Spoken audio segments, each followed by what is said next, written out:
खासकर आप भी समझो, ठीक है। आप लोग को जो बता रहे कुछ बनाने से पहले बता रहे समझाने से। जैसे में देखो एक बड़ा चीज़ होता है, क्या होता है देखिए, परीक्षा की तैयारी कर रहे हैं, 11th हो या 12th क्लास और 10th क्लास, इस बात को ध्यान से सुन लोगे तो कभी मतलब फेल ही कोई नहीं हो सकता, फेल हो ही नहीं सकता है। मतलब कि पास होंगे यहाँ, पूरा टॉप नहीं हो जाएंगे, लेकिन उस पर केयर कर लेंगे तो ज़रूर आप बढ़िया से उसको, आप फेल नहीं हो सकते, गिर नहीं सकते हैं। इना की सिल्फर मत इन टप दे, ऐसा नहीं होगा।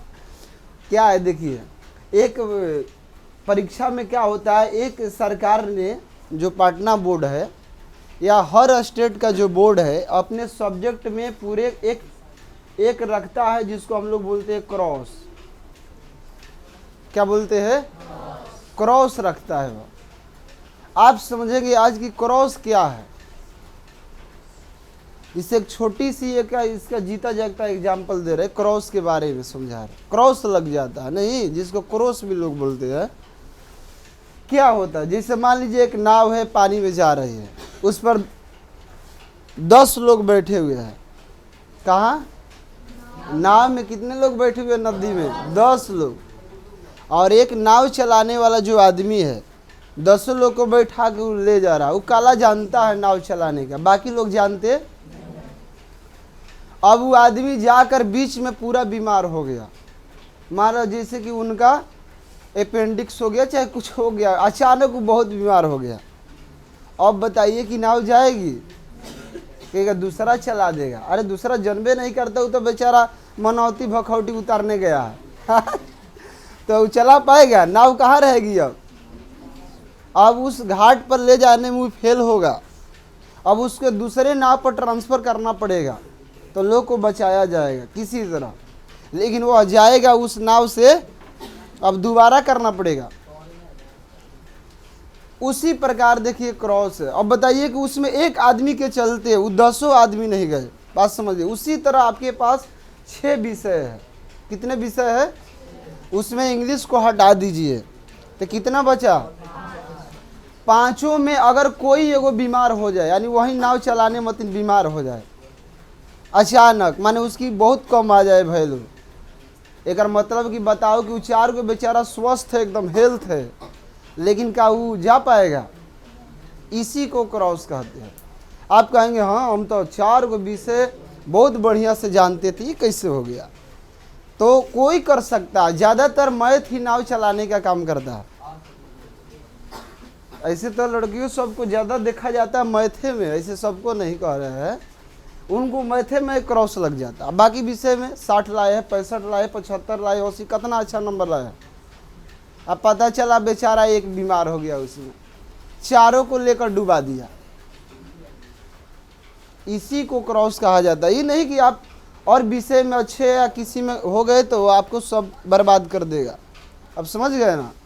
तो इसीलिए किसी भी विषय में आपको उसको बीमार से बचाना है तो आपको कितने नंबर लाना पड़ता है? 30 नंबर लाना पड़ता है। कितने नंबर?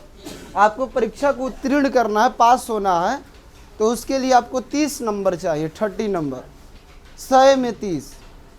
अगर 30 आप ला देते हैं तो अब स्वस्थ रहेगा, सब 5 चलेगा, नहीं तो एक उसमें से गिरा तो सब खत्म आपका। अब फिर से दोबारा तैयारी होगी, यानी दोबारा नाव पे ट्रांसफ़र करना पड़ेगा, अब दोबारा एग्ज़ाम देना पड़ेगा, है कि नहीं ऐसा सिस्टम?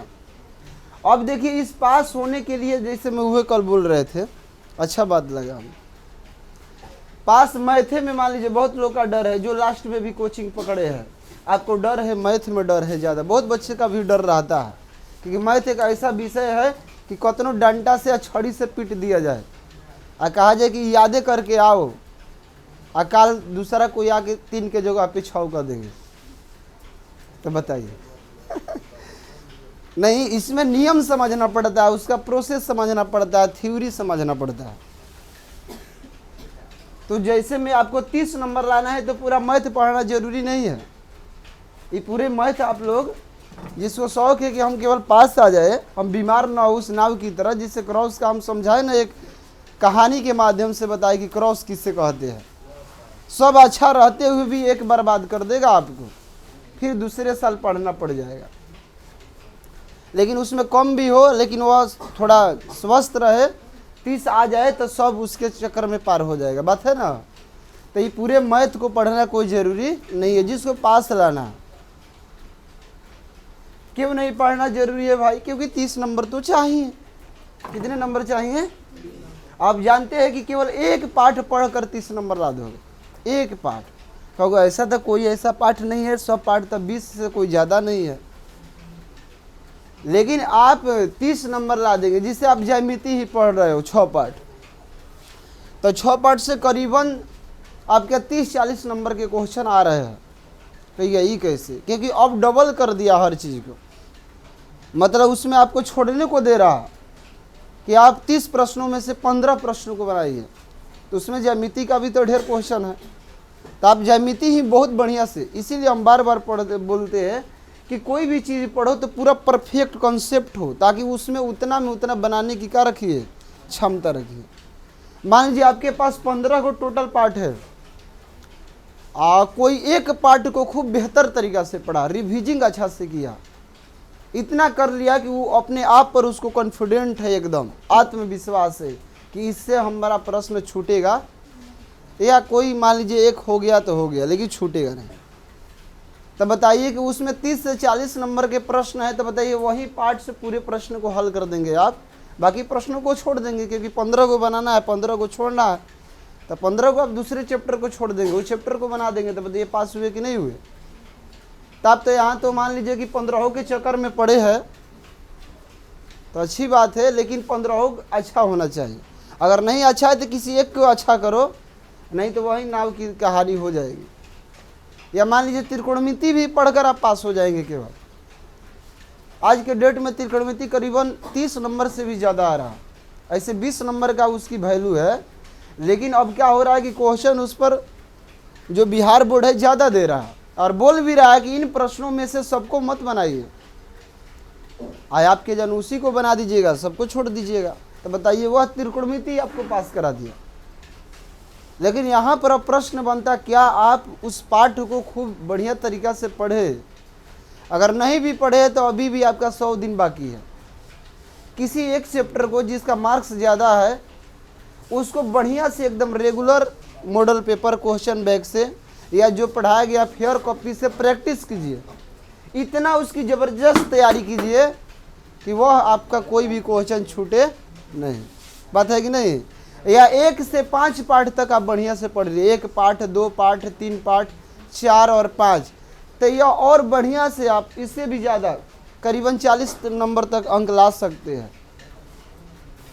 बात समझे नहीं? पास की बात हुई, लेकिन आपको फर्स्ट लाना है, उससे भी टॉप लाना है, तब तो मैं बढ़िया से बेहतर तरीका से एकदम परफेक्ट समझना पड़ेगा।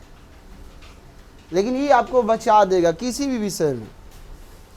बाकी विषय में डर कम बना है, साइंस और सोशल साइंस में, काहे कि दावा देकर हम लोग 15 नंबर तो पहले ही से उसको ठीक रखे हैं। 15 नंबर की केवल ज़रूरत है। आए तो 15 कितना हो जाएगा? 30 नंबर हो जाएगा, तो बहुत आराम है। और वो भी 15 नंबर आपका तो निगेटिव मार्क नहीं है, 40 को में से आप लोग कैसे हूँ टिक टाक करके उला देते हैं। तो समझ लीजिए, तो मैथ में यही नियम आप बना रखेंगे। आपको मैथ में डर लग रहा है, समझने में दिक्कत हो रही है, तो आप क्या करेंगे? किसी एक पाठ को, एक चैप्टर को बहुत बेहतर तरीका से प्रैक्टिस करके जाएंगे एग्ज़ाम हॉल में, ठीक है? ताकि यह डर न बना हो कि हमारा क्रॉस लग जाए, यह डर न हो। बाकी अब उससे आप ज़्यादा भी बनाएंगे तो आपके लिए अच्छा है, लेकिन ध्यान रहे कि आप अभी से आपका कोई चैप्टर मजबूत नहीं है तो उसका प्रैक्टिस कीजिए, पूरा मजबूत कीजिए उसको, आराम से पास हो जाएंगे, ज़्यादा टेंशन लेने की ज़रूरत। और ये काम आपके 15 से 30 दिनों में हो सकता है। लगातार किसी चैप्टर को 15 दिन या 30 दिन बढ़िया से पढ़ लीजिए, प्रैक्टिस 3-4 बार कर लीजिए, 4 बार 5 बार कर लीजिए, टेस्ट दे दीजिए, तो ऐसा लगेगा जैसे कि आपको आंसर ही याद हो गया है, ऐसा भी महसूस होगा नहीं? तो चलिए, तो यहाँ पर हम लोग ध्यान देंगे, ये भी क्षेत्रमिति है। देखिए अभी भी पढ़ रहा है तो ये 10 नंबर का है, करीबन अभी 20 नंबर का आ रहा है, क्योंकि डबल कर दिया है अब ना।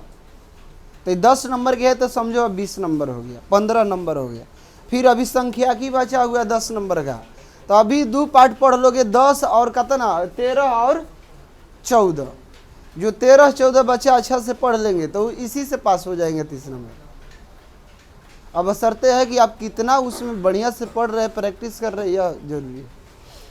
तो देखिए इसमें कह रहा है कि एक ठोस है, ध्यान से समझिएगा क्या कह रहा है, एक ठोस और उसके नीचे क्या है, तो एक अर्धगोला है। क्या है, कह रहा है कि इस ठोस को, ठोस क्या है कि अंदर से खोखला नहीं है, इसको पानी से भरे बेलन में डाला जाता है। तो आप ही बताइए, काले बताए थे आर्किमिडीज का सिद्धांत कि जितनी वस्तु को भारी पानी में डालिएगा उतना ही पानी कहाँ निकलेगा। तो और कुछ तो पानी खाली है तो पानी तो बचेगा इसमें ना, तो उस शेष पानी कितना बचेगा, तो पूरे बेलन के आयतन में से ठोस के आयतन को क्या करेंगे, सब्ट्रैक्ट कर देंगे हम लोग। तो यहाँ देखेंगे ठोस में इसकी त्रिज्या दिया हुआ और इसकी क्या दिया हुआ, ऊंचाई दिया हुआ। तो क्या कर लेंगे, ठोस का मतलब इसको खिलौना जैसा जो दिख रहा है, तो इसमें क्या होगा बताइए, अर्धगोला का आयतन और प्लस में शंकु का आयतन। याद है फॉर्मूला, किनको याद नहीं है तो हाथ उठाइए तो, याद है, याद कर लेंगे तो हाथ नहीं उठा रहे। तो यहाँ पर जो है दोनों का, तो देखिए इसमें कॉमन क्या होगा, देखिए यहाँ पर कल भी बताए थे 2/3 का मतलब 2 गुणे 1/3 भी कर सकते हैं। तो 1/3 देखिए दोनों में कॉमन हो गया। ध्यान दीजिए कॉमन कैसे निकला, बहुत लोग पाई दोनों में मिल गया तो पाई कॉमन हो गया। आर क्यू है, यहाँ आर स्क्वायर है, तो क्यू है तो इसमें से 2 निकाल सकते हैं, ये तो 2 निकलिए गया, तो 3 गो में से 2 ही निकला है, कौ गो बचेगा, आर। यहाँ क्या बच जाएगा, इसमें देखिए 1/3 निकल गया, पाई निकल गया और आर स्क्वायर निकल गया, बचेगा क्या, तो इस स्टेप में कोई प्रॉब्लम। अब चलिए मान रखिए पाई का 22/7, आर स्क्वायर का मान रख लीजिए, फिर आर का और एच का। इसके बाद अब क्या रह गया, आप इसको पहले कोष्ट का ब्रैकेट का हल करेंगे, बोडमास का नियम कहता है, तो ये नहीं कि पहले गुणा कर देंगे। तो 60 दूनी आई 120 हो गया, 120 है 120, तो ये वाला स्टेप हम लोग को प्राप्त हुआ। यहाँ पर आप गुणा भी कर सकते हैं, लेकिन नहीं करने से वही हाल है, नहीं बताया कि बक्सर पैदलों जा सकते हैं या गाड़ियों से जा सकते हैं। तो आप गुणा करके बनाएंगे तो पैदल वाला सिस्टम हो जाएगा, आंसर तो आएगा, आप बक्सर तो जाएंगे लेकिन लेट से जाएंगे, और नहीं बनाते अब तो थोड़ा तुरंत बनेगा, गाड़ी वाला सिस्टम बन जाएगा। तो बेलन में क्या है, शेष पानी का आयतन, शेष पानी का आयतन, तो शेष पानी का आयतन क्या होगा, बेलन का आयतन में से किसका आयतन घटाएंगे, ठोस का। तो बेलन का आयतन का सूत्र बताइए क्या होगा, बोलिए, देखो तो थोड़ा, पाई के मान हो गया 22/7 और आप आर का मान रख लीजिए, तो आर का जो मान है कितना है 60, कितना आर का मान 60, तो 60 रख लेंगे, 60 गुणे 60। एच का मान क्या रखेंगे, तो 180। अब बाकी ये वाला वैल्यू तो हम लोग निकाल चुके हैं ना, तो इसको लिख देंगे, देखिए ध्यान से, और इसको कटा देंगे, 3 8 है 24, एक 0 बचेगा, बाकी कॉमन ले लीजिए। देखिए 22/7 कॉमन हो गया, कौन हो गया, फिर क्या कॉमन हो गया, 60 गुणे, तो देखा बच्चों इतना कॉमन हो गया, क्या बचेगा, तो 180, और क्या हो गया इसमें 80, 180 में 80 घट गया।